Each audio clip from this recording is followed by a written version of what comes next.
Xin chào toàn thể tất cả anh em. Xin giới thiệu với anh em đây là dòng hàng máy cắt là lưỡi 500 phiên bản thế hệ mới nhất, cao cấp nhất của công ty Factor Việt Nam.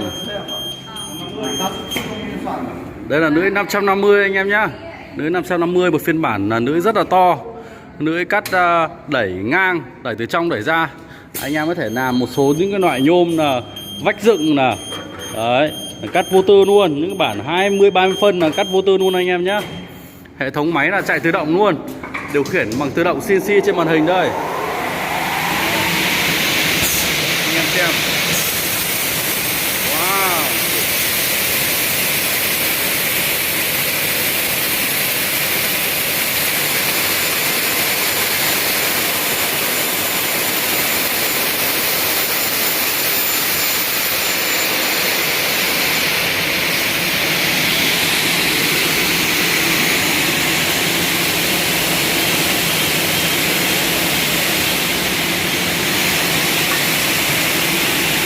Toàn bằng CNC nha anh em nhá. Đấy, những bản nhôm rất là to này, cắt được vô tư luôn. Bản nhôm này 20 phân này anh em nhá.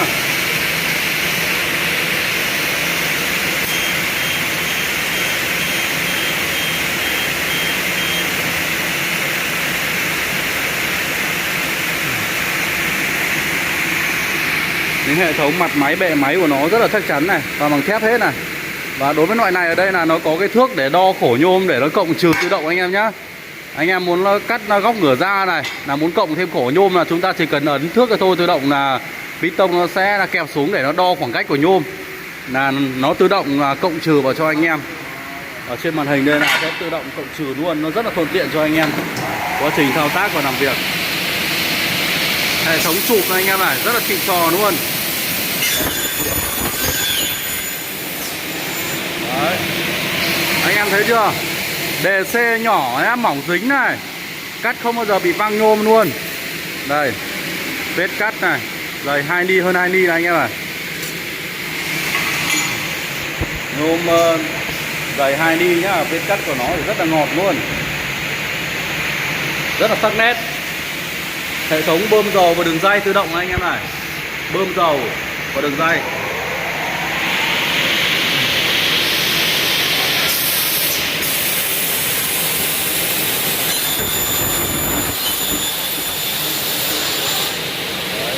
Công suất motor này nó phải là lên tới hơn 3 kW, rất là khỏe luôn, như kiểu gió cấp 12 anh em ạ. Khởi động motor như gió cấp 12 luôn. Đấy, và ngày hôm nay thì kỹ thuật sẽ là ghép thử cho anh em xem. Đây là cắt 2 đầu anh em nhá, 2 đầu khác nhau nhá, chứ không phải một đầu đâu. Khít khịt như cậu ấy mợ luôn. Wow, rất là chất luôn. Đúng là hàng tốt, giá đẹp. Đường dây vuông anh em nhá. Đường dây vuông. Đấy, đường dây vuông rất là to luôn. Dây rất là sáng, chắc chắn. Hệ thống khung bệ của nó thì thôi rồi. Khung bệ của nó rất là đầm, chắc chắn này. Tất cả đều bằng sắt hộp hết anh em ạ.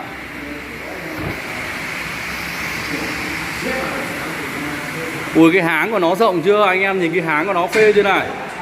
Đấy, nhìn cái háng nó khoảng cách giữa hai đường dây này rất là rộng. Đấy, nhìn cái máy của nó là rất là đầm luôn anh em ạ, chắc chắn.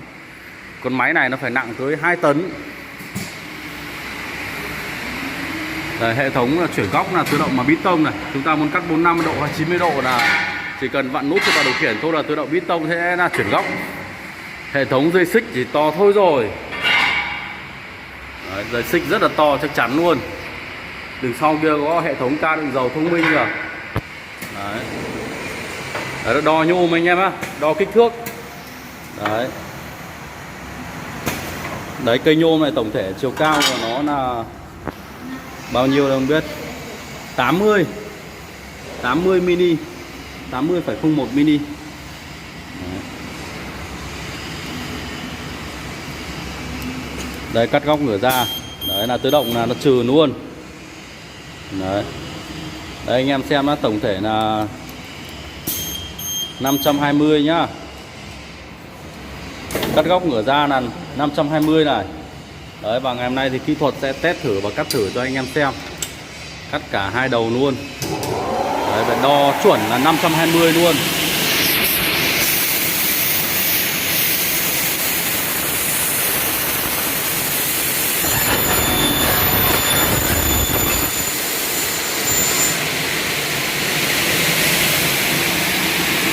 Hàng này cam kết với anh em là cắt không bao giờ bị vấp nhôm luôn. Không bao giờ bị vấp nhôm.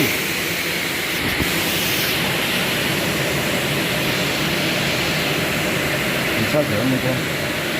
Kia là đo từ khoảng cách 10 cm anh em nhá. Đo khoảng cách từ 10 cm luôn. Chuẩn zin luôn là 520 luôn. Đấy.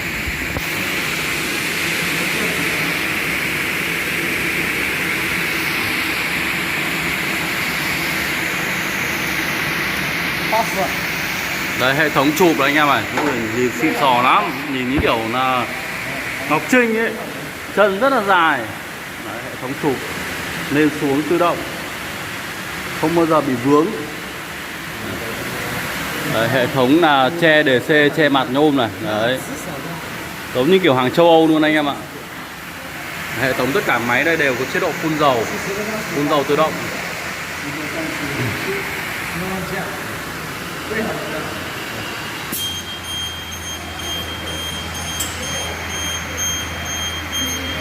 Đây là khi đầu máy số 2 là chạy, là đo kích thước là tự động là đèn nó sẽ báo.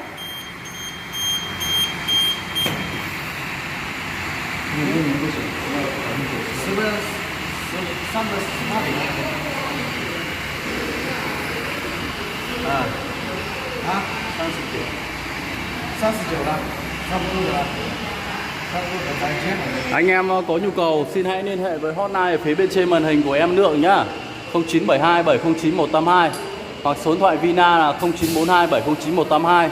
Địa chỉ công ty Factor miền Bắc tại bến xe Yên Nghĩa, Hà Đông, Hà Nội, chi nhánh miền Nam tại gần công viên Suối Tiên, quận 9, thành phố Hồ Chí Minh. Xin cảm ơn tất cả anh em đã quan tâm theo dõi video.